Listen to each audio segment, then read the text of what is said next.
नमस्कार साथियों, abplive.com पर आपका स्वागत है। एबीपी न्यूज और सी वोटर्स का सबसे बड़ा और सबसे ऑथेंटिक सर्वे आपके सामने हम रखने जा रहे हैं बिहार चुनाव को लेकर। आज बिहार चुनाव की तारीखों का ऐलान हो गया है। 3 चरणों में चुनाव होना है। कोरोना काल का पहला सबसे बड़ा ये चुनाव है। इतना बड़ा विधानसभा चुनाव हो रहा है।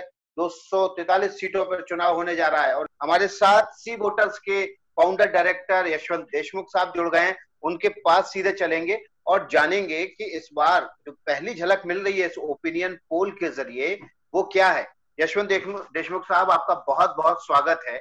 सबसे पहले मैं ये जानना चाहूंगा कि इस बार जो ओपिनियन पोल हुआ है उनमें किन मुद्दों पर लोगों ने सबसे ज्यादा तवज्जो दी है, किन मुद्दों को उन्होंने सबसे ज्यादा अपने ऊपर हावी पाया है? देखिए विकास, जैसा कि आपने अभी बताया कि मुद्दे हमारे लगातार ट्रैकर में तो कवर होते रहते हैं और एबीपी न्यूज और सी वोटर का जो ट्रैकर है ये दर्शकों को समझना बहुत जरूरी है ये कि एक बार का ओपिनियन पोल नहीं है। दरअसल हमारा साल भर रोज हमारा पूरे भारत में सर्वे चलता है, तो उसी में बिहार के लिए हमारे पास में आंकड़े साल भर आते रहते हैं। और ये कहना गलत नहीं होगा कि पिछले 3-4 महीनों में खास तौर पर हमने देखा है कि एकदम से बेरोजगारी का मुद्दा ये नीचे से बढ़कर काफी हद तक ऊपर तक गया है। और ये थोड़ा सा अपने आप में अचंभे वाली बात तो नहीं है, लेकिन जिस तेजी से वो ऊपर बढ़ा है और पिछले कुछ महीनों से पिछले 6 महीने से कोरोना ये सबसे बड़ा मुद्दा जो था वो दरअसल बिहार में कोरोना से भी ज्यादा बड़ा मुद्दा इसमें बेरोजगारी का हो गया। लेकिन अगर हम ये बात करें कि इस लगातार चलती हुई नीतीश कुमार की सरकार में, देखिए 15 साल से लगातार वो सत्ता में है, भले ही वो बीच में आरजेडी के साथ आ गए हों, लेकिन चेहरा वहां पर एक ही कॉमन रहा, वो नीतीश कुमार। क्या लोग नीतीश कुमार को सीएम फिर से देखना चाहते हैं? ये बड़ा विकट सवाल आपने पूछा, क्योंकि हमारे सर्वे में जो बिहार का आ रहा है उसमें ये तो बहुत साफ दिख रहा है कि एनडीए की सरकार दोबारा शायद बनने जा रही है और अच्छे खासे मार्जिन से बनने जा रही है। लेकिन इस समय जो हमारा सर्वे के जो आंकड़े हैं, मैं आपको सच बोलूंगा कि 25 साल के अपने प्रोफेशनल जीवन में इस तरीके के विचित्र विरोधाभासी आंकड़ों को हमने कम ही देखा है, बहुत कम देखा है। विरोधाभासी मैं इसलिए कहता हूँ कि जब लोगों से हमने पूछा कि आप इस बीजेपी जेडीयू सरकार को आप कैसा आंकते हैं, तो अच्छा कहने वाले मुश्किल से 25% थे, औसत कहने वाले 25% थे और 50% लोगों ने बुरा कहा। इसके बाद में हमने जब लोगों से ये पूछा कि क्या आप ये सरकार बदलना चाहते हैं, क्या इससे आप नाराज हैं, तो 57% लोगों ने कहा कि हाँ वो इस सरकार से नाराज हैं, इस सरकार को बदलना चाहते हैं। 30% लोगों ने कहा कि हम नाराज हैं लेकिन हम बदलना नहीं चाहते। केवल 14% के करीब ऐसे लोग थे जिन्होंने कहा कि भाई हम खुश हैं इस सरकार से। तो आप फिर ये विरोधाभास कैसे उभरा यशवंत जी? अगर लोग ये सरकार से खुश नहीं है, ज्यादातर लोग सरकार को बदलना चाहते हैं, फिर क्या विकल्प की कमी की वजह से ही लोग वापस नीतीश कुमार को चुनना चाहते हैं? मेरे ख्याल से यही एकमात्र उसका उत्तर हो सकता है, क्योंकि विकास जब हमने इस चीज को समझने के लिए हम अपने ट्रैकर में हम ये भी पूछते हैं कि आप अगर आप मुख्यमंत्री से कितना संतुष्ट हैं और अपोजिशन से कितना संतुष्ट हैं, जो अपोजिशन के नेता हैं उनसे आप कितना संतुष्ट हैं। तो अगर मुख्यमंत्री से 45% लोग कह रहे हैं कि हम इनसे संतुष्ट नहीं हैं, तो अपोजिशन लीडर से असंतुष्ट होने का आंकड़ा 65% है। तो इतना जरूर समझ में आता है कि टीना फैक्टर, विकल्प की कमी और लालू यादव जी का जेल में होना, सीधे सीधे बाहर नहीं होना, मुझे लगता है कि ये आरजेडी के लिए बहुत भारी पड़ रहा है। क्योंकि अभी हालांकि तेजस्वी यादव बहुत अच्छे तरीके से अपनी पार्टी को संभालने की कोशिश कर रहे हैं, लेकिन मुझे लगता है कि अभी भी वो स्पार्क वो उस तरीके से पकड़ नहीं पाए हैं। और अलायंस का सबसे बड़ा मसला है वो बहुत, अब बिहार की अंक गणित और बिहार का बीज गणित ये दो अलग अलग तरीके से चलते हैं। तो बिहार की बीज गणित तो ये कहती है कि लोग नाराज हैं, लोग इस सरकार को दोबारा नहीं चुनना चाहते, इस सरकार को हटाना चाहते हैं। लेकिन बिहार की अंक गणित ये कहती है कि केवल और केवल जेडीयू और बीजेपी के साथ में आ जाने से और पासवान जी के उनके साथ में होने से ये वोट बैंक 45% का बनता है। और 45% के वोट बैंक के आगे आरजेडी और कांग्रेस और आरएसपी इन सब का मिलाकर के जो 30% का वोट बैंक है, ये दरअसल 15% कम पड़ता है उससे। बात करें तो ये जो मुद्दे थे, आपने कहा गुस्सा है लोगों में, बेरोजगारी, कोरोना का मिसमैनेजमेंट, उसके अलावा कौन कौन से मुद्दे हैं जिन्होंने जमीन पर आपको जिसकी धमक और खनक सुनाई दी? क्या जो पिछले चुनाव में मुद्दा बनाया था नीतीश कुमार ने, शराबबंदी, उसका आपको कैसा असर जमीन पे दिखाई दिया? नकारात्मक था, सकारात्मक था? अगर आप इसको दूसरे तरीके से समझना चाहें तो हमने शराबबंदी नाम से तो कुछ भी सीधा नहीं पूछा, लेकिन आपको बहुत आश्चर्य होगा कि दूसरा सबसे बड़ा मुद्दा बेरोजगारी के बाद में अगर कोई लोगों ने बोला तो बहुत आश्चर्य होगा कि वो है करप्शन का मुद्दा। आश्चर्य मैं इसलिए कहूंगा क्योंकि बिहार में नीतीश कुमार की सरकार या सुशासन बाबू या जो उनका एंटी करप्शन प्लान रहा है कि उनके ऊपर किसी तरीके का धब्बा नहीं लगा है किसी करप्शन का, उसके बावजूद करीब करीब 20% लोग करप्शन को मुद्दा मान के बैठे। बिहार में बाढ़ का मुद्दा हमेशा बोला जाता है, लॉ एंड ऑर्डर का मुद्दा हमेशा बोला जाता है, लेकिन समहाउ ये उतने बड़े मुद्दे लोगों के बीच में इलेक्टोरल मुद्दे नहीं बन पाए। या तो लोगों को बाढ़ की आपदा प्रबंधन हर साल कुछ बेहतर हो रही है तो लोग अपनी जिंदगी में पिछले साल से कुछ बेहतर मानते हैं, या तो लोग माफिया के ऊपर के संकट को देखते हैं कि नहीं ये 15 साल पहले बहुत बुरा हाल था, जंगल राज था, आज मैं इसको ऐसे एक्सप्लेन नहीं कर पा रहा हूं, लेकिन हाँ इतना जरूर कह सकता हूं कि दिल्ली में जैसे बहुत सारे अखबारों में बिहार की बाढ़ के ऊपर बहुत बड़ी बात छपती है और बिहार बाढ़ बड़ा बड़ा संकट भी है, लेकिन बिहार में बाढ़ अपने आप में उसको लेकर के कोई चुनावी मुद्दा सच बन पा रहा है ऐसा नहीं लगता। जी, अगर मैं लीडर्स के नाम लूं और अगर उनको ग्रेडिएट इस सर्वे ओपिनियन पोल के बेसिस पर अगर आप ग्रेड दे पाए, कौन सा लीडर सबसे ज्यादा वहां पर चर्चित है या सबसे ज्यादा पसंदीदा बना हुआ है? प्रधानमंत्री नरेंद्र मोदी, नीतीश कुमार, तेजस्वी यादव, रामविलास पासवान, पप्पू यादव, इन अगर नेताओं की बात की जाए तो सबसे ज्यादा पसंदीदा नेता राज्य के जितने नेता हैं उन राज्य के नेताओं में सबसे ज्यादा पसंदीदा नीतीश कुमार अभी भी। इतने नाराजगी इसके बावजूद भी करीब करीब 30% लोग ये मानते हैं कि वो उन्हें मुख्यमंत्री के रूप में देखना चाहेंगे, लेकिन नीतीश कुमार के व्यक्तिगत कामकाज के ऊपर जब आप पूछते हैं कि क्या आप मुख्यमंत्री के कामकाज से खुश हैं, तो वहां पर आप देखते हैं कि मुश्किल से 27-28% लोग ही हैं जो बोलते हैं कि वो उनसे खुश हैं जी। लेकिन प्रधानमंत्री मोदी के कामकाज से जब आप उस पर सवाल पूछते हैं कि कितना आपकी खुशी है, तो करीब करीब 50% लोग बोलते हैं कि उनसे बहुत खुश है। तो बड़ा उछाल जो नीतीश कुमार की छवि में जो गिरावट की वजह से आया, उसको एक बड़ा उछाल प्रधानमंत्री की नरेंद्र मोदी की लोकप्रियता की वजह से मिल जाता है। मेरे ख्याल से प्रधानमंत्री की लोकप्रियता डैमेज कंट्रोल कर रही है एनडीए के नंबर्स को, अदरवाइज मामला बहुत बुरा हो जाता है एनडीए के साथ में इस समय वहां पर। और ये यशवंत, एक और सवाल जानना चाहूंगा आपसे। पिछली बार जब नीतीश कुमार जीत कर आए तो ये कहा गया कि शराबबंदी की वजह से महिलाओं ने उनको घर से निकलकर बहुत ज्यादा वोट दिया और महिलाओं की वजह से नीतीश कुमार वापस सत्ता में एक बार फिर से आए। प्रधानमंत्री नरेंद्र मोदी के लिए भी यही कहा जाता है कि वे महिलाओं के वोट बैंक पर उनका एक शत्र राज्य है, महिलाएं उनको बहुत ज्यादा पसंद करती हैं। इस बार महिला वोटर्स के मन में झांकने पर आपने क्या पाया?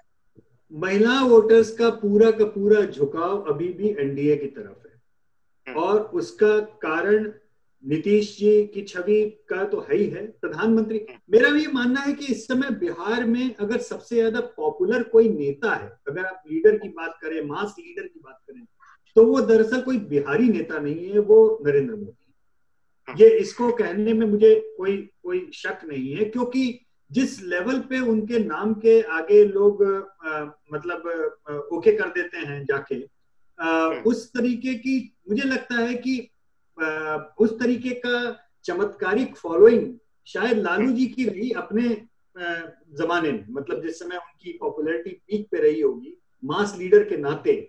लेकिन फिलहाल तो ये लग रहा है कि जो लोकल लीडर्स हैं वो उतने मायने नहीं रह गए हैं। जी यशवंत जी, एक बड़ी बात जो बिहार के बारे में हमेशा कही जाती है, बिहार के भीतर भी और बाहर, वो है जातिवाद। जातिवाद वहां पर लोगों के कहते हैं कि रोम रोम में समाया हुआ है, लेकिन जब इस बार आपने पोल के लिए आप जमीन पे गए, तब आपने क्या पाया? क्या जातिवाद का जो डंक है वो पिछले कुछ सालों की तुलना में कम हुआ है, या वो अभी भी जमीन पर उसी तरह प्रवेल कर रहा है?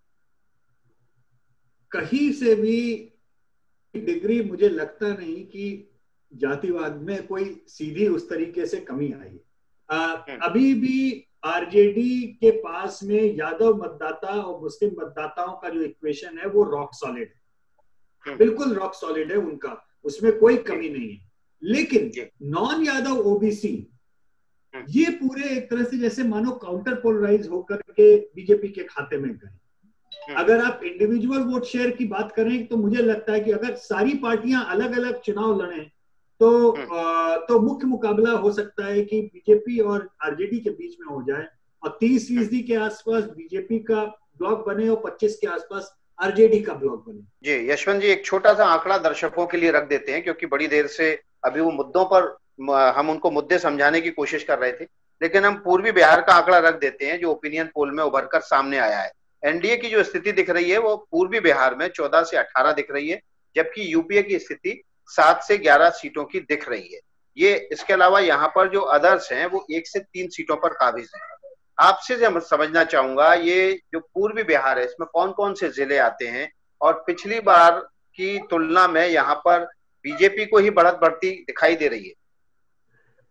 देखिए, आप अगर रीजन वाइज जाएंगे तो आपको एक बड़ी इंटरेस्टिंग चीज दिखाई देगी कि रीजन वाइज उस फ्रिक्वेंसी में भी जो अलग अलग रीजन्स हैं उसमें ट्रेंड्स में मोर और लेस ट्रेंड्स वैसे ही हैं, जबकि बिहार में रीजनल ट्रेंड्स ऊपर नीचे काफी तगड़े होते रहे हैं।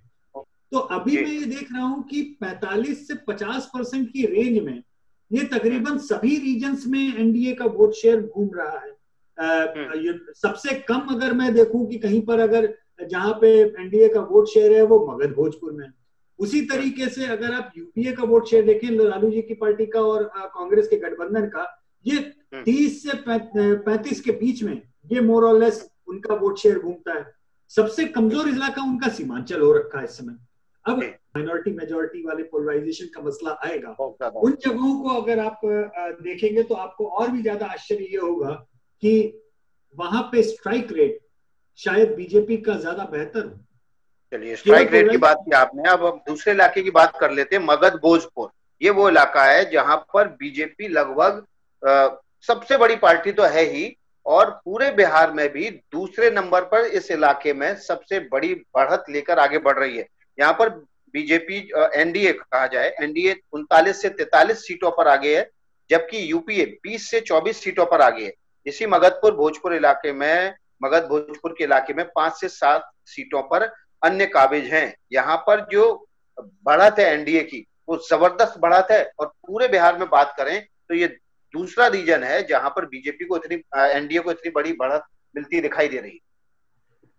बढ़त इसलिए भी दिखाई दे रही है क्योंकि जो वोटों का अंक गणित है वो बड़ा एक तरफा सा आपको दिखाई देगा। बढ़त आपको इसलिए दिखाई देगी कि पिछले चुनाव में यहाँ पर जो है वो यूपीए एनडीए के बीच में 5% का करीब गैप था। यूपीए की लीड थी, जनता दल यूनाइटेड यूपीए के साथ में था, लेकिन जनता दल के स्विच और इधर होने के साथ में जैसे लगता है कि 10% का ब्लॉक लेकर के जेडीयू पूरा का पूरा एनडीए में आ गया, और ये 35 से 45 हो गए, और वो लोग 45 से 35 हो गए। तो ये जो ब्लॉक का मूवमेंट है, इस मूवमेंट के ही उससे जो है सारा खेल पड़ जा रहा है। यशवंत जी, सीमांचल की बात कर लेते हैं। सीमांचल का जो इस बार का जो बढ़त है वो अभी भी बीजेपी की एनडीए की दिखाई दे रही है। 14 से 18 सीटों पर एनडीए आगे है, जबकि 4 से 8 सीटों पर आरजेडी आगे है, और ये इलाका हमेशा से गढ़ रहा है यूपीए का, आरजेडी का, यहाँ पर भी पिछड़ गए।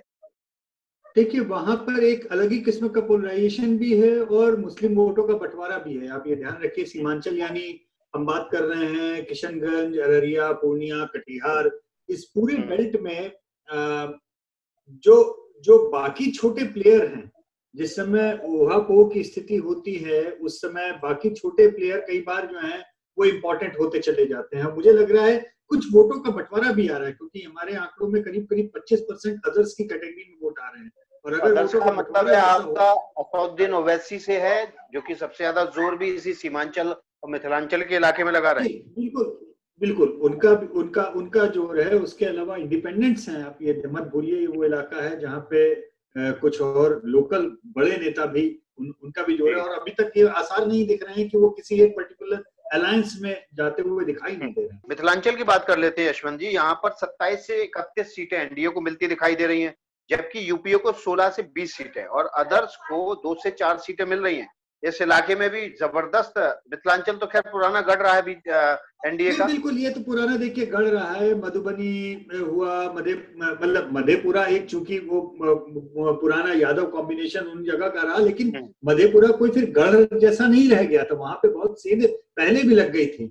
सहरसा, बेगूसराय, समस्तीपुर, दरभंगा, इसमें बहुत बड़ी तादाद में सीटें ऐसी हैं जो काफी हद तक आप कह सकते हैं कि एनडीए का गढ़ बन चुका था। पिछली बार ये सीटें जरूर हिली, काफी लंबे अंतर से हिल गई थी, क्योंकि जेडीयू जो छोड़ के चला गया था मिथिलांचल में, इसका काफी ज्यादा इम्पैक्ट पड़ गया था। मतलब तकरीबन तकरीबन 47% वोट यूपीए के थे पिछली बार, और एनडीए के खाते में, मतलब बीजेपी के खाते में मुश्किल से 30% बचे थे।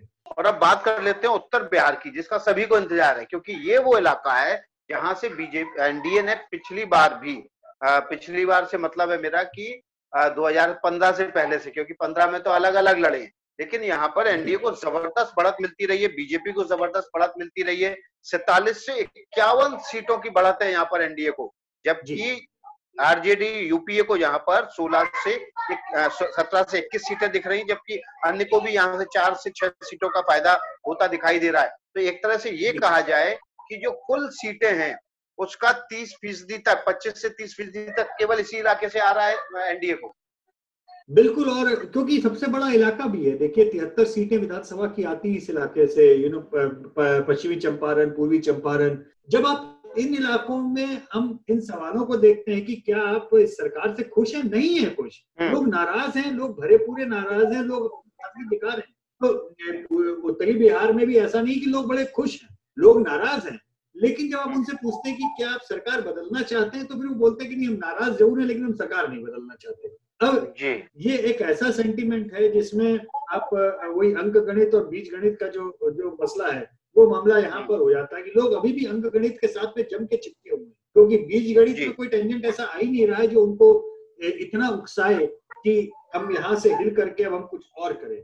पिछली बार भी मुझे लगता है यशवंत जी, वक्त आ गया है कि हमें अब पूरा खुलासा कर देना चाहिए। जो सी वोटर और एबीपी का सर्वे है, उस सर्वे की आखिरी अंक तालिका क्या कहती है, ये हमें बता देना चाहिए, क्योंकि हमारे दर्शक लगातार इंतजार कर रहे हैं। तो एनडीए की सीधे सीधे सरकार बनती दिखाई दे रही है। एनडीए की कुल सीटें 141 से 161 सीटें यहाँ पर आती दिखाई दे रही हैं, जो कि सीधे सीधे कह सकते हैं कि 2/3 मेजोरिटी की ओर इशारा है। सीधे सीधे 2/3 बहुमत की सरकार बनती नजर आ रही है। इसके अलावा अगर यूपीए की बात करें तो कुल 64 से 84 सीटें यहाँ पर दिखाई दे रही हैं मिलती हुई यूपीए को। और यूपीए में जो है, यूपीए भी पिछली बार से 2015 को छोड़ दे तो उससे पिछली बार से प्रदर्शन यहाँ पर भी सुधर रहा है। जो अन्य दल हैं वो भी 13 से 23 सीटों पर काबिज होते नजर आ रहे हैं। तो एक तरह से कहा जाए कि लहर सी चल रही है जमीन पर एनडीए की, नीतीश कुमार की, या यूं कहें नीतीश और मोदी की जुगल जोड़ी की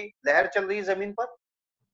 मेरा मानना है कि एक्चुअली में लहर तो एंटी इनकम्बेंसी की चल रही है, लेकिन विपक्ष इतना ज्यादा धराशायी है कि उसमें मोदी के नाम पर राम राम भजते हुए, पोलराइजेशन के नाम पर, मोदी के नाम पर किसी तरीके से एनडीए का बेड़ा पार हो रहा है, और अंक गणित जो है ये बीज गणित पे भारी पड़ रहा है। दूसरी तरफ बीजेपी जेडीयू के सामने बहुत बड़ा संकट ये रहेगा कि टर्नआउट घटेगा तो उनको दिक्कत होगी। टर्नआउट नहीं घटने देना, उनको अपने वोटर्स को कम से कम निकाल के, कितनी भी नाराजगी, उनको ये बोलना है कि भाई वोट डालो, चाहे मोदी के नाम पर वोट डालो, लेकिन वोट डालो। तो ये टर्नआउट का इम्पैक्ट बहुत ज्यादा महत्वपूर्ण, बहुत मायने रखेगा। तीसरा एक फाइनल एंगल एक ये भी है, अभी भी देखिए वहां पे अलायंस पूरी तरह से क्लियर नहीं है। हम देख रहे हैं पिछले 1-1.5 महीने से जिस तरीके से चिराग पासवान बुरी तरह से हमला बोले नीतीश कुमार के ऊपर, ये हमसे छुपा नहीं है। आरएलएसपी जो है यूपीए से बाहर निकलने के लिए तैयार बैठा है। यूपीए ने लेफ्ट पार्टीज को निमंत्रण दे रखा है कि भाई आप आ जाइए, लेकिन वो सीटों के तालमेल पे भी नहीं हो पा रहा है। तो ये अभी, दूसरी तरफ जीतन राम मांझी यूपीए से निकल आए हैं, एनडीए में चले गए, लेकिन अभी सीटों के ऊपर उनका भी बात नहीं हुई है। फाइनल अंक गणित इस पे भी डिपेंड करता है बहुत कुछ कि भाई आखिर में कौन कहाँ फाइनली सेटल होता है और कितना ज्यादा सीटों के बंटवारे को लेकर के आपस में जिसे कहते हैं ना सिर फुटअव्वल होती है। बहुत बहुत शुक्रिया आपका यशवंत जी हमसे जुड़ने के लिए। तो एबीपी न्यूज के और सी वोटर्स के सर्वे में साफ हो गया, एक बार फिर से एनडीए की सरकार बनती दिखाई दे रही है। 141 से 161 सीटें बड़े बहुमत के साथ एनडीए की सरकार फिर से बनती दिखाई दे रही है। मुख्यमंत्री के रूप में नीतीश कुमार एक बार फिर से लगातार 5वीं बार इस गद्दी पर, मुख्यमंत्री की गद्दी पर काबिज होते नजर आ रहे हैं। इसके अलावा हम आपको बता दें कि पिछले बार की तुलना में, यानी कि 2010 के तुलना में इस बार ज्यादा बहुमत लेकर एनडीए की सरकार बनने जा रही है। यूपीए को भी पिछली बार की तुलना में फायदा होता दिख रहा है और 64 से 84 सीटें मिल रही हैं उसको, लेकिन उसके बावजूद यहाँ पर एकदम स्थिति साफ है कि एनडीए एक बार फिर से बड़ी लहर के साथ सत्ता पर काबिज होने जा रहा है। एबीपी न्यूज आपको रखे आगे।